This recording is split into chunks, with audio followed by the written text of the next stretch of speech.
सुनिएगा सर, एक कविता भी बहुत लेटेस्ट लिखी है, सोच रहा हूं आपको सुना दूं। 5 साल से इसको मैं लेटेस्ट ही कह रहा हूं। 5 साल पहले लिखी थी मगर अभी भी लेटेस्ट है, क्योंकि कल भी हम पकड़े गए थे चौराहे पे, तो इसीलिए वो चलिए सुनाता था। जोरदार ताली बजा दीजिए, कविता आ रही है आपके सामने। अच्छा, हमारी एक भाभी जी यहाँ बैठी हैं, बहुत देर से सास बहू चक्कर में फंसी थी, तो हमने कहा कि ये वाली कविता जो सुना था, 1 मिनट की कविता, उसके बाद आपकी फरमाइश। मुकुल भैया, कि सास जब बहू थी बिल्कुल गऊ थी। सास जब बहू थी बिल्कुल गऊ थी, पर उदास थी क्योंकि उसकी भी एक सास थी। सास जब बहू थी बिल्कुल गऊ थी, पर उदास थी क्योंकि उसकी भी एक सास थी। आज उसकी बहू है बिल्कुल गऊ है, पर उदास है क्योंकि पहले वाली बहू अब सास है। इस सभ्य समाज में सास बनते ही हर बहू पर पावर सवार हो जाती है, इसलिए ससुरे के हंगल और सास ललता पुआर हो जाती है। अब वो कविता जो आपकी फरमाइश है वो सुना देता हूं कि आजकल हर चौराहे चौराहे पर वाहन चेकिंग का बोलबाला है। उन गाड़ियों पर ज्यादा ध्यान दिया जाता है जिनका रंग लाल या काला है।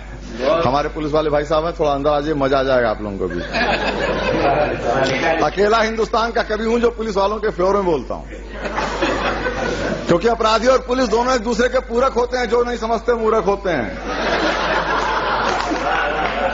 ऐसे ताली बजती है, ऐसे बजती है।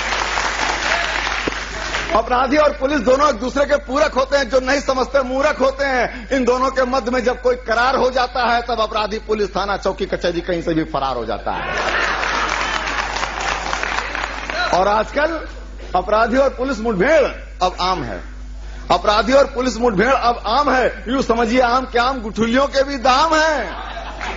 बदमाश भी रिश्ता खूब निभाता है, बदमाश भी रिश्ता खूब निभाता है। जब तक जिया तब तक दिया, जब तक जिया तब तक दिया, बाद में भी निभा देता है। 2500 नगद और कांधे पर स्टार दिला देता है। अब वो कविता सुनाने जा रहा हूं जो वहां से शुरू की थी, सुनिएगा सर। कि आजकल हर चौराहे चौराहे पर वाहन चेकिंग का बोलबाला है। उन गाड़ियों पर ज्यादा ध्यान दिया जाता है जिनका रंग लाल या काला है। कभी कभी छोटी मोटी गाड़ी भी रोकी जाती है जो पान बीड़ी सिगरेट के काम आती है। कभी कभी छोटी मोटी गाड़ी भी रोकी जाती है जो पान बीड़ी सिगरेट के काम आती है। इसी क्रम में एक दिन मैं भी रोका गया, मुंशी पुलिया जा रहा था, टेढ़ी पुलिया पे टोका गया। इसी क्रम में एक दिन मैं भी रोका गया, मुंशी पुलिया जा रहा था, टेढ़ी पुलिया पे टोका गया। गाड़ी इधर लगाइए, बुलेट पे दरोगा जी बैठे हैं, कागज उधर दिखाइए। ऐसे होता ना, गाड़ी इधर लगाइए, बुलेट पर दरोगा जी के बैठे हैं, कागज उधर दिखाइए। इतना सुनते ही मैंने सिपाही की तरफ 50 का नोट बढ़ाया। इतना सुनते ही मैंने सिपाही की तरफ 50 का नोट बढ़ाया। सिपाही मुझे देख के मुस्कुराया, बोला शकल पे ना जाए तो आदमी समझदार लगते हैं,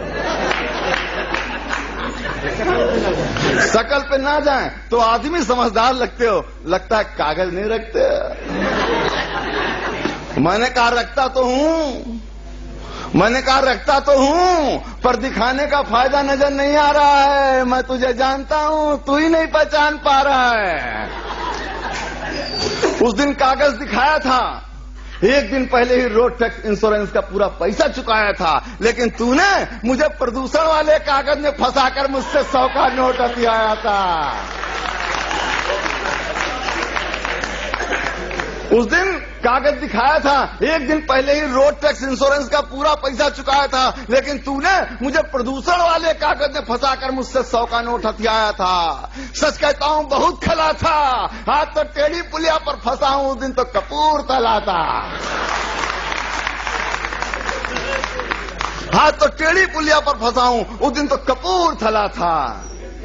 जहां पर भ्रष्टाचार और भयमुक्त समाज का बोर्ड टंगा था, जहां पर भ्रष्टाचार और भयमुक्त समाज का बोर्ड टंगा था, आजादी के 50 साल का सहारा वाला चक्का घूम रहा था और मेरी मेहनत की कमाई का 100 का नोट तू चूम रहा था। ताली में मजा नहीं आया। जहां पर भ्रष्टाचार और भयमुक्त समाज का बोर्ड टंगा था, आजादी के 50 साल का सहारा वाला चक्का घूम रहा था और मेरी मेहनती कमाई का 100 का नोट तू चूम रहा था। सच कहता हूं, कागज दिखाने का फल कई बार भोग चुका हूं, अपनी ईमानदारी सच्चाई पे मत्था ठोक चुका हूं। हर बार कोई ना कोई बहाना ढूंढा जाता है, कागज हो या ना हो हमें हर हाल में मोड़ा जाता है। इसलिए अब आपके मतलब की बात आ रही है, इसलिए अब दोहरी मार नहीं सहता, रोड टेस्ट तक नहीं जमा करता। इसलिए अब दोहरी मार नहीं सहता, रोड टेस्ट तक नहीं जमा करता। 50 का नोट ऊपर रखता हूं, आजाद देश में आजादी से चलता है। इसलिए अब दोहरी मार नहीं सहता, रोड टेस्ट तक नहीं जमा करता। 50 का नोट ऊपर रखता हूं, आजाद देश में आजादी से चलता हूं। इतना सुनते ही सिपाही गंभीर हो गया।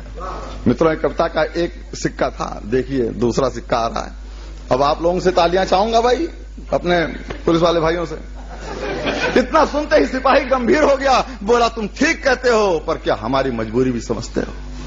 तुम ठीक कहते हो, पर क्या हमारी मजबूरी भी समझते हो? अरे भर्ती होते ही हमारी ईमानदारी सदाचारी जमा करा ली जाती है। भर्ती होते ही हमारी ईमानदारी सदाचारी जमा करा ली जाती है। करुणा दया इंसानियत छीनकर हैवानियत भर दी जाती है, आत्मा मार दी जाती है। तुम क्या समझते हो, फर्जी मुठभेड़ ऐसे ही हो जाती है? तुम क्या समझते हो, फर्जी मुठभेड़ ऐसे ही हो जाती है? अरे आत्मा से लड़ना पड़ता है, बदमाश तो बाद में मरता है, पहले खुद मरना पड़ता है।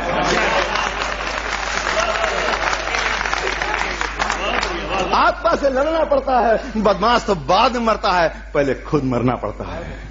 और फिर उंगली टेढ़ी कर चौराहे चौराहे पर घी निकालने के लिए छोड़ दिया जाता है। फर्ज की वर्दी पहनाकर भ्रष्टाचार के बाजार में झोंक दिया जाता है, जहां पर हर चीज बिकती है। मित्र, नौकरी के बदले गरीब के गुर्दे का सौदा करने वाले सब समाज में सिपाही की नौकरी मुफ्त नहीं मिलती है। थाने चौकी तक खरीदे और बेचे जाते हैं, थाने चौकी तक खरीदे और बेचे जाते हैं। जो नहीं खरीद पाते वो दूर दराज के गांव में फेंके जाते हैं। अब आप ही बताइए, अब आप ही बताइए, 350 रुपए महीने के वाहन भत्ते पर भला कौन दरोगा कितना गश्त लगा पाएगा? ये तो कोई भी उल्लू का पट्टा समझ जाएगा। हमारे मुकुल भाई ने कहा, तुमने जो उल्लू का पट्टा कहा है ना, ये थोड़ा साहित्यिक नहीं है। हमने कहा जो पुलिस वाले ने मुझसे कहा था वो तो मैं कह ही नहीं पा रहा हूं, मैंने तो बहुत संभाल के कहा है, इससे ज्यादा मैं संभाल नहीं पा रहा हूं। अब आप ही बताइए, 350 रुपए महीने के वाहन भत्ते पर भला कौन दरोगा कितना गश्त लगा पाएगा? ये तो कोई भी भला आदमी समझ जाएगा, पर हमारी सरकार नहीं सोच पा रही है। 8 घंटे के पगार पर 24 घंटे दौड़ाने वाली व्यवस्था आजादी के 50 साल बाद भी अंग्रेजों का बनाया पुलिस मैनुअल चला रही है। मित्र, जिस दिन व्यवस्था बदल जाएगी, हमारी हालत सुधर जाएगी, तब हम भी बदल जाएंगे। तब मैं पैसा कमाने का बहाना नहीं, कागज देखूंगा। आज 50 का नोट अंदर कर रहा हूं, वो दिन झंझटी जी तुम्हें अंदर कर दूंगा। जय हिंद, जय भारत।